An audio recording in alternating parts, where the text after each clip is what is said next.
Sejam bem-vindas a mais um episódio do nosso podcast. Eu sou a Jéssica e hoje, junto com a Silvana, iremos discutir as dificuldades das lideranças femininas, como elas se mantêm atualizadas, quem elas têm de referência, com quem conversam quando têm dúvidas, entre outras dificuldades que enfrentam. As mulheres enfrentam diversos desafios ao assumirem cargos de liderança. Alguns desses desafios incluem viés de gênero. Muitas vezes as mulheres são subestimadas ou enfrentam preconceitos baseados em estereótipos de gênero, o que pode dificultar a sua ascensão na carreira. Equilíbrio entre vida pessoal e profissional, conciliar as responsabilidades do trabalho com a vida pessoal, especialmente em cargos de liderança que demandam longas jornadas e disponibilidade constante. Pode ser um desafio para muitas mulheres. Acesso a oportunidades. As mulheres podem encontrar mais dificuldades em acessar oportunidades de desenvolvimento de carreira, mentoring e promoções em comparação com seus colegas do sexo masculino. Desigualdade salarial. As mulheres na tecnologia frequentemente recebem salários menores do que seus colegas do sexo masculino, mesmo quando desempenham funções similares. Representatividade. A falta de representatividade de mulheres em cargos de liderança pode criar um ambiente onde as mulheres se sintam isoladas e tenham dificuldade em alcançar seus objetivos. Estereótipos e expectativas sociais. Algumas mulheres enfrentam pressões para se conformarem com estereótipos de comportamento feminino, o que pode limitar a sua atuação como líder e prejudicar o seu reconhecimento e autoridade. Falta de mentoria e networking. A falta de mentoria e rede de apoio profissional pode dificultar o avanço na carreira das mulheres na tecnologia, assim como a falta de modelos de liderança feminina para se inspirarem. Apesar desses desafios, é importante ressaltar que muitas mulheres têm superado esses obstáculos e alcançado posições de destaque na liderança, contribuindo para a diversidade e a inclusão nas organizações. Mulheres que trilham caminhos de sucesso. E por falar em sucesso, temos hoje uma convidada que representa muito bem isso. Jéssica Muniz é Head de Operações e sócia da VossaBox, formada em Administração de Empresas pela FGV, com passagem pela Universidade EC, Paris. Entrou na VossaBox na fundação da empresa como estagiária e ajudou a consolidar a estratégia de crescimento até chegar na liderança de operação. Possui experiência nas áreas de consultoria, financeira e indústria de consumo e serviços. Jéssica, minha xará, seja muito bem-vinda. Estamos muitíssimo contentes em tê-la aqui conosco. E, por favor, conte um pouco mais sobre você e a sua incrível trajetória aqui para a nossa audiência. Boa noite, Jé. Boa noite, Silvana. Muito obrigada por me convidar para conversar aqui com vocês. Falar da minha trajetória, eu volto uns passos antes, porque pelo sotaque vocês vão perceber que eu não sou daqui. Eu sou recifense, nordestina, e minha trajetória começa em Recife. Eu fiz faculdade de administração lá, iniciei por lá. Passei 3 anos na faculdade lá. Era uma faculdade que na época, a UPE, né, uma estadual, não estava tão boa, não sei falar hoje em dia como é que é, mas antigamente o ensino não era um dos melhores, apesar de parecer os melhores lá em Pernambuco. E era uma coisa que me entristecia muito, porque eu olhava, né, a gente vai dedicar esse tempo todo aqui que a gente dá para a faculdade e não tá vendo aquele crescimento que você imagina que pode ter. Mas lá eu consegui entrar na empresa Júnior, que é aquele grupo que você se junta com outros alunos, né, e faz projetos de consultoria ali sem receber. E ali eu já percebi um pouco de mim, me conheci um pouco mais, vendo que eu gosto muito desse coletivo, de trabalhar junto, de perseguir o objetivo, de trazer valor para cliente, ver impacto ali de fato acontecendo. Mas aí o tempo foi avançando e eu fui ali para o meu primeiro estágio na Nielsen, onde eu trabalhei diretamente com clientes também. Fazia análise de dados, justamente a indústria de consumo era o que a gente tinha que entender para prestar consultoria para os nossos clientes. E ali eu tive a oportunidade de ter treinamentos com pessoas em São Paulo. E quando eu tive contato com as pessoas de São Paulo, ali eu fiquei em choque, que eu percebi, cara, é muito diferente o conhecimento que eles têm, a forma que eles atuam, porque o time aqui de Recife é tão, acho que eu colocaria a palavra até deslocado do time ali que está trabalhando em São Paulo com a mesma idade e tudo mais. E aí me abriu os olhos que talvez a vida não estivesse só em Recife. comecei a procurar, busquei as faculdades, não conhecia a Fundação Getúlio Vargas, descobri a fundação e decidi vir para cá, muito com o apoio dos meus pais na época, apoiaram essa decisão. Muito, muito agradecida, né, por ter um privilégio como esse de mudar para cá, passei no vestibular. Depois de 3 anos de você sair do mundo dos estudos, voltar a estudar tudo aquilo para entrar na faculdade, é um negócio que me tirou assim da zona de conforto e mais ainda me mudar para cá, que foi um período de muita ambientação. Como falei, eu acho que por ser nordestina, isso mudou, ficou muito mais claro para mim como era difícil sair de casa e porque muitas pessoas até preferem ficar ali no mesmo lugar, né? Porque são muitos desafios novos, novas perspectivas, muitos preconceitos que você termina vivenciando.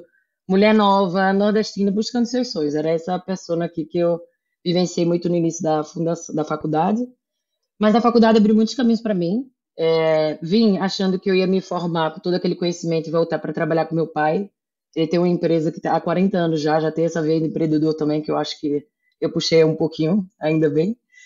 Mas tudo mudou depois que eu vim para cá. Eu tive a oportunidade de fazer um intercâmbio na HEC Paris, uma faculdade super renomada. O mundo se abriu mais um pouco para mim, porque eu tive outras nacionalidades trabalhando juntos ali. É muito legal quando você tem contato com outras culturas. E parecia que a cada decisão que eu ia tomando, cada plano que eu ia fazendo, ia caindo por terra. O que já é muito interessante, né? Da gente ver que nem tudo da gente é planejado, acontece exatamente como a gente quer. Então eu achava que ia voltar, não voltei. Fui indicado para trabalhar na Bolsa Box. Conheci ali o Abreu, que é o CEO, ainda hoje em dia, também meu sócio hoje. Ele me contratou como estagiária, também tinha os outros sócios, o João, o Edu, que trabalhavam lá desde a época também, tinham 6 pessoas no total. Vi um sonho muito grande que eles tinham lá, topei vim trabalhar como estagiária para análise de dados, o que é engraçado, porque com 6 pessoas na empresa não tinha tanto dado para analisar assim ainda. E aí eu descobri o mundo de produto, de tecnologia, de startup, que para mim era só a coisa que eu lia na internet na época da faculdade. Então, eu me apaixonei. Como não tinham dados ainda para serem analisados, eu trabalhei na fundação deles, ou seja, trabalhei na construção da estratégia da empresa, eles me deram muita confiança na época para isso. Na estratégia da empresa, até na criação dos processos de cada área, então permeei várias áreas ali dentro da empresa, desde vendas, a produto, a tecnologia, ao financeiro, ao estratégico operacional. E eu acho que esse caminho de um ano ali em 2019, em contato com toda a área da empresa, me deu um conhecimento muito grande e forte que me fez eles me colocarem como líder um ano depois.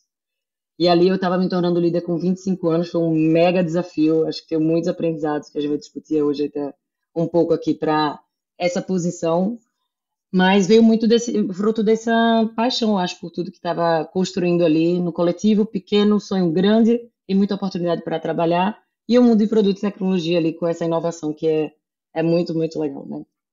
Então me tornei líder, eles me convidaram para a sociedade, e aos passos fui crescendo, o time foi crescendo, hoje eu estou como head, parceira e sócia ali da empresa. Eu acho que é essa a introdução inicial sobre a minha trajetória.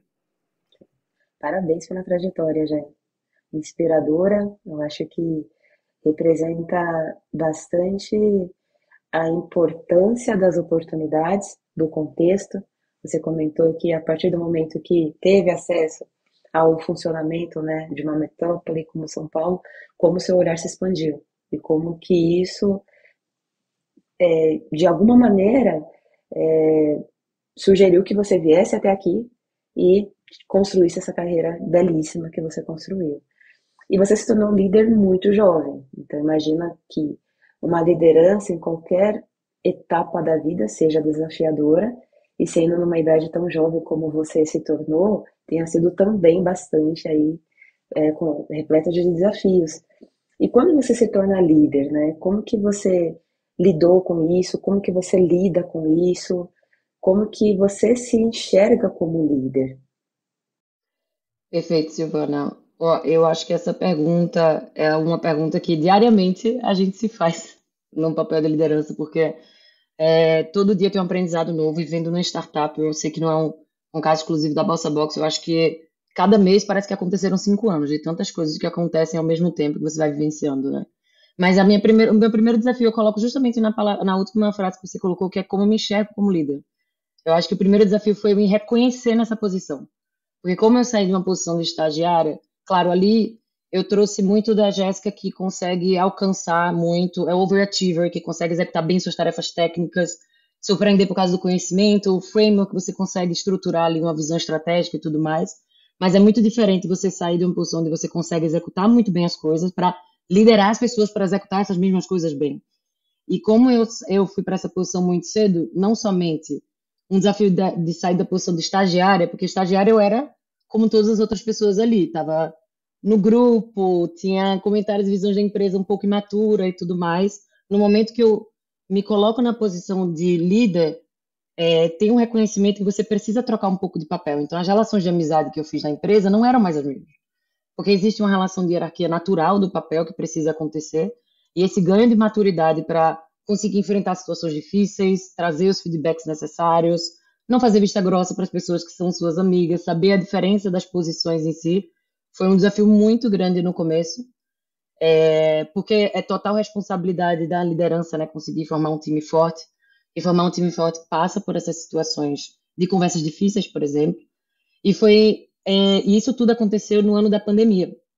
Então, foi um ano que, por si só, era um ano de muita crise, de dificuldade para você lidar com o trabalho pessoal e profissional. Então, eu estava passando por uma evolução pessoal, ao mesmo tempo que o mundo todo estava mudando as suas relações de trabalho, como é que aconteciam, a preocupação com os colaboradores e as pessoas. Então, foi muito difícil no início, assim, eu me reconhecer como Jéssica. Agora você está num papel de liderança, não importa a idade, tinha várias pessoas do meu time que eram mais velhas do que eu, você vai ter que trazer direcionamento para essas pessoas, você vai ter que ter essas conversas difíceis, você vai ter que dar a visão e o guidance para onde elas têm que ir.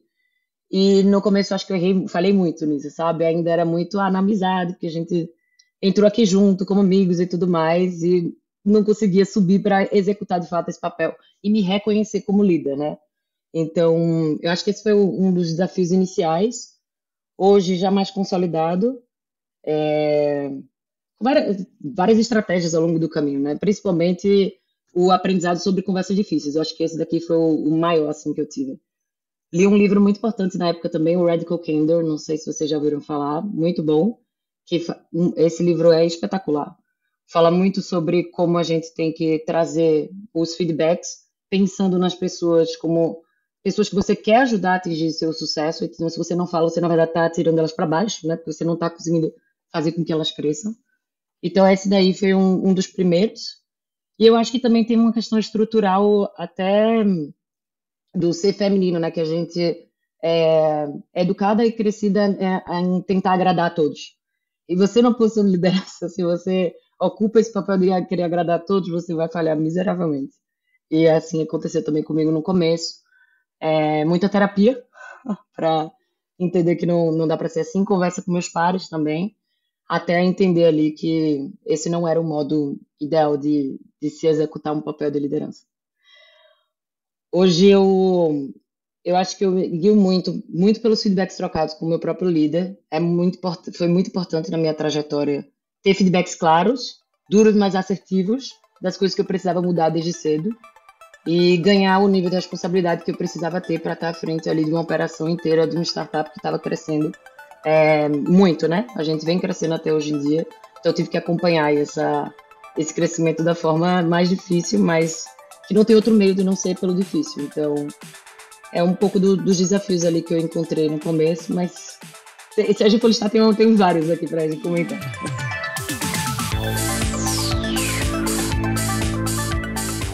Se você está gostando do podcast, está gostando do nosso conteúdo, para entrar em contato com a gente é só mandar uma DM no Instagram. Mas se você preferir o e-mail, manda um e-mail aí para podcast@mulheresdeproduto.com.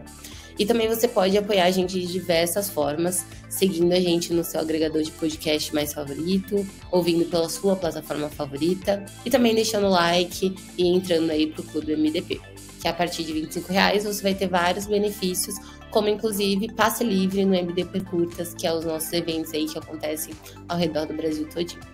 Vem pro clube e continua ouvindo a gente.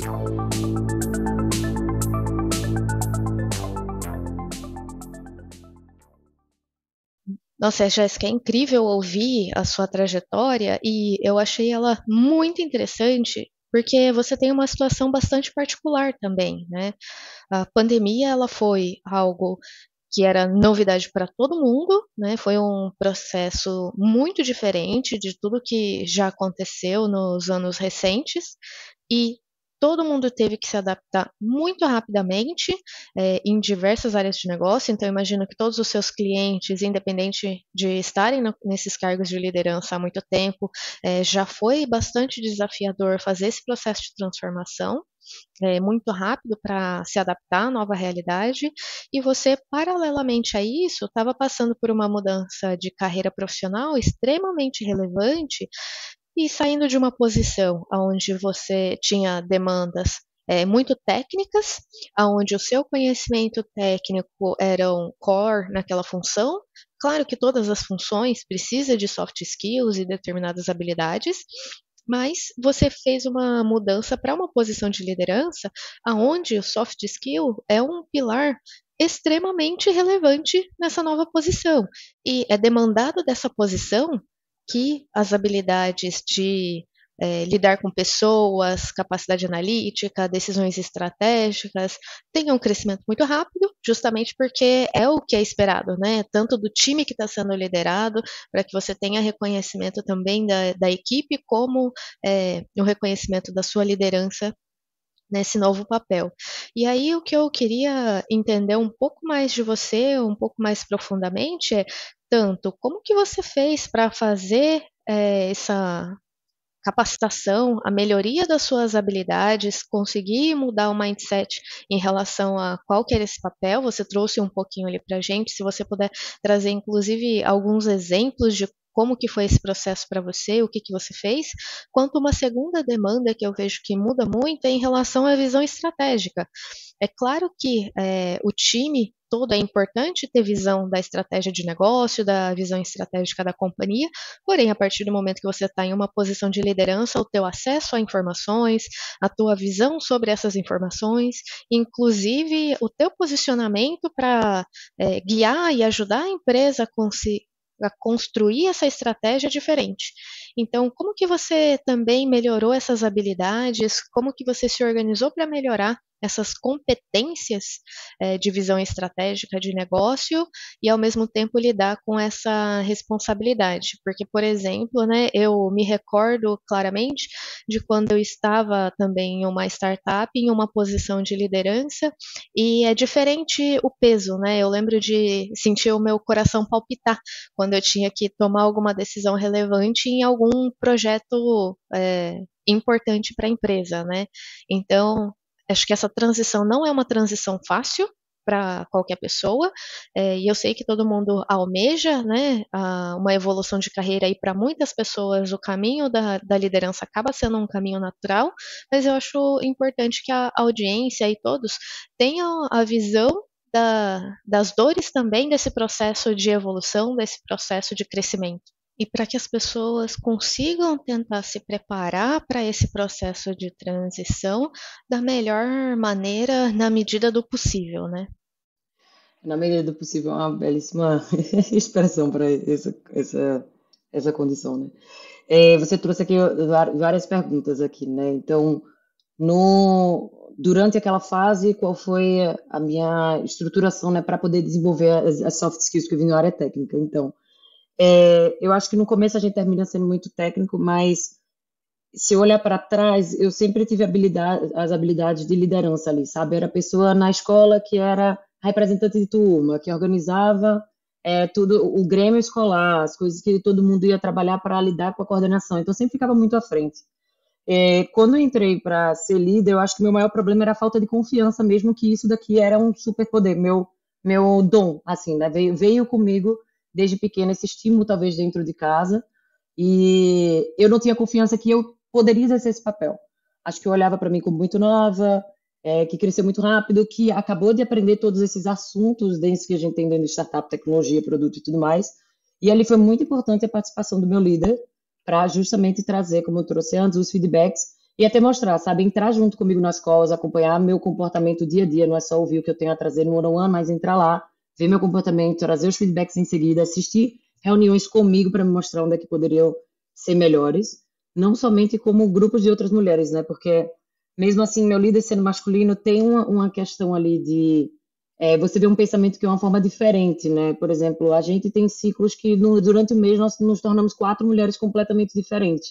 Como que a gente consegue lidar com esses ciclos que a gente tem e os desafios que vão ser os mesmos? Eu vou ter estresse de cliente num dia que você não está sentindo tão bem. Você tem que tomar uma decisão difícil na semana que você não está tão bem. Como que a gente lida com isso? Então, procurei também outros grupos de mulheres, encontros que tinham, mesmo que online, depois da pandemia presencial também, porque essa troca eu achava muito importante. Teve umas palestras no Cubo bem legais e ver mulheres que já estavam ali à frente de cargos de liderança, mas com uma trajetória mais velhas mesmo, né, com mais tempo e bagagem, mostrando como eram desafios que elas também tinham, passar por esses momentos, desde, vamos falar de conversa sobre negociação de participação, de valores, do que você recebe, o seu nível de autonomia da sua gestão e tudo mais, são conversas difíceis de se ter com o seu líder e seus pares, e eu precisava muito dessas referências que eu não tinha dentro da empresa, por ser uma empresa que a maioria da liderança era masculina e eu era a única feminina ali. Então, acho que buscar a ajuda do líder foi muito importante para ganhar confiança, mas ainda assim a participação de outras mulheres como referência, assim, para ter essas trocas específicas sobre o cenário que você está vivendo, ou uma dúvida de como fazer, eu acho que é muito importante, ou foi muito importante para mim. E mais uma vez também, eu trazia também em terapia a forma como eu estava me sentindo. Aí não ia tanto dos termos práticos do trabalho, mas do comportamental, porque eu não... O que é que eu sentia no momento ou outro, como é que eu poderia lidar com isso. A terapia foi muito importante para esse autoconhecimento, assim, sabe? Então, além disso tudo, claro, eu sempre me mantive muito estudando, então, muitos livros e materiais. Não voltei para a universidade, ainda não fiz pós, nem nada do tipo, tenho interesse no futuro, mas muitos livros para apoiar nesse processo de aprendizado também foi interessante para criar essa estrutura, assim, para aprender como ser o melhor líder dia após dia, né? Acho que essa para a pergunta inicial que você trouxe ali do momento, né? Como fazer esse desenrolar acontecer. Você pode me ajudar com qual foi a próxima pergunta? Sim, claro. A minha segunda parte da pergunta foi em relação ao quanto que o acesso à visão estratégica da empresa, a informações mais sensíveis, né, e também o como que o teu posicionamento, a tua visão muda a partir do momento que você sabe que as suas sugestões, posições, tomadas de decisão vai influenciar ali dentro do negócio, né? A partir do momento que você tem, como líder, tem acesso a informações relevantes dentro da companhia, a estratégia, e você sabe que as suas decisões, as suas direcionamentos vai influenciar, vai ajudar a companhia a tomar decisões estratégicas, né? Ou como que você lidou para manejar essa responsabilidade, essa curva de aprendizagem desse processo e adaptação? Ou eu acho que quando você tem que tomar decisões, no começo eu sempre me sentia muito só para fazer a busca das informações que eu precisava para tomar uma decisão. Eu acho que uma coisa que ajudou muito também ao longo do tempo é que a gente presta serviço para os nossos clientes, né? Então o cliente não contrata para prestar um serviço para ele. Quando ele está insatisfeito, sim, mesma coisa, muita pressão no início, eu lidava muito mal de achar que aquilo estava sendo falado sobre mim, inclusive não era sobre um trabalho, uma coleção de problemas e erros que podem ter eventualmente ali acontecido e que faz parte. Ao longo do caminho você vai se acostumando e também uma técnica que é muito interessante é a gente sempre pensar em cenários. Então, como eu tomo decisões para o cliente, ele que tem que dar a palavra final, mas eu tenho que ser expert em trazer para eles quais são os cenários com seus trade-offs, pontos positivos e negativos, para a gente escolher sempre o melhor caminho. Então, antigamente eu me colocava na posição de eu preciso tomar a decisão, dar o direcionamento, estar certo em tudo. E aí eu percebi, claro que não. Aqui uma decisão muito de contratação de serviço colegiada, digamos assim, o melhor caminho vai ser o melhor caminho para os dois. Então, como é que eu posso perceber que, primeiro, a situação insatisfatória ali não tem a ver com o pessoal, Jéssica, com o momento e com erros e falhas que podem acontecer, e como é que eu posso tirar meu pessoal disso para focar na parte prática e profissional e pensar quais são possíveis cenários que eu posso trazer ali para a discussão e a gente conseguir tomar uma decisão que satisfaça os dois lados. Aí eu tive resultados muito melhores, inclusive para fazer essas gestões de crise quando aconteciam, porque a decisão estava sendo com consciência e o conteúdo necessário para o cliente conseguir também tomar a decisão junto comigo, entendeu? Então, eu lembro do no começo ser bem parecido com o que você trouxe, e esse tipo de técnica que ajudou aqui a aprender a lidar melhor. e não ficar tão envolvida, né? Porque no começo tinha algum problema assim, eu não dormia também. Era um negócio que realmente pegava no ego e na cabeça e consumia para, tipo, como é que eu vou resolver isso só? E, na verdade, não precisa, nunca precisou ser só. Era mais uma atitude de início ali, eu acho, por não saber justamente como executar bem esse papel. Eu acho que internamente é a mesma coisa, tá? Porque até quando eu vou tomar uma decisão para o time, eu tenho conversas com o time antes para entender sentimentos, o que é que eles estão vendo, como eu tenho com meus pares e minha liderança para entender qual a visão da empresa. Então, essa decisão nunca é só porque eu estou fazendo essa coleção de informações antes de tomar uma decisão e seguir no direcionamento, né? Acho que mais natura que eu pensava que tinha que ser sozinha mesmo. É compartilhar a responsabilidade, né? E com isso trazer o engajamento das pessoas que participaram de determinadas decisões. As pessoas se sentem também proprietárias, né, daquilo que foi decidido, se engajam mais e o direcionamento é melhor dado. Jéssica, eu sempre atribuo o resultado de um bom resultado, né, de carreira, uma boa liderança a muitos fatores. Eu atribuo que o sucesso ele é multifatorial. Eu realmente acredito nisso, porque é um conjunto, né, de oportunidades, de contextos, que podem tornar uma pessoa de sucesso ou não. Né? Sabemos que tem muitas pessoas que poderiam ser muito bem aproveitadas, só que não têm a oportunidade, ou outras pessoas que têm as oportunidades, só que não têm a coragem, enfim. Para você, como que você atribuiria, se a gente pudesse classificar um fator que foi determinante para que você se tornasse a líder que você se tornou? Você atribuiria isso à educação que você recebeu? Você comentou quando você trouxe um pouquinho, né, de quem era a Jéssica Muniz, como que você chegou ao cargo de liderança. Você comentou que ter cursado, né, a FGV abriu muitas portas. Mas eu queria te ouvir e entender se a FGV foi realmente, né, a instituição que fez com que as oportunidades viessem de uma maneira mais acelerada, ou se você tem algum outro fator que você poderia, numa escala, né, de prioridade, destacar como determinante para você ter alcançado o sucesso que você alcançou. É complexo, né, eleger uma. Você comentou dos livros, da continuidade, a busca pelo conhecimento, o autoconhecimento também, mas para você, de todas essas ferramentas, qual delas que você poderia eleger como precursora, sabe? A que te possibilitou ir tão longe, né? Onde você chegou.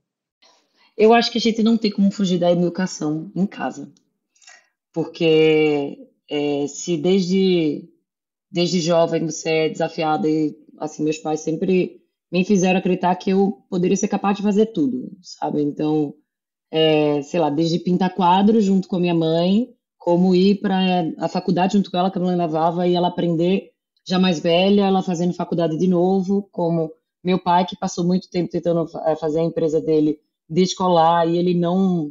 sendo muito resiliente aos momentos mais difíceis que ele passou ali, eu consegui observar isso de perto, né? Vendo meus pais trazendo essa vulnerabilidade para dentro de casa, esses desafios que eles enfrentavam, então aprender junto com eles, né? Meu pai, ele fundou a empresa dele com 16 anos, e aí hoje já é uma empresa que tem muito sucesso, a nossa visão, claro, e ver ele passar por todas as fases que ele passou, e minha mãe sempre engajada, essa família forte, eu acho que dá uma base muito estruturante para você conseguir ir atrás e ter coragem de enfrentar, sabe? De achar que é realmente possível. Então, cada oportunidade que foi se dando na minha vida, eu abracei. Porque não faz parte do planejamento, meus pais estão aqui comigo, eles estão também junto comigo nessa ideia. Nem sempre, né? Até entrar em startup, eles não foram tão a favor, acharam que ia ser uma grande loucura, mas às vezes você tem que dar seus passos sozinha, mas essa base inicial ali eu acho que foi fundamental. Então, E principalmente para você conseguir reconhecer as oportunidades, né?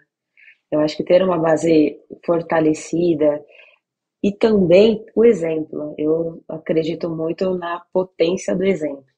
Eu acho que vivenciar isso na prática que permite com que a nossa visão, né, estratégica seja sempre aprimorada e para que a gente reconheça as oportunidades.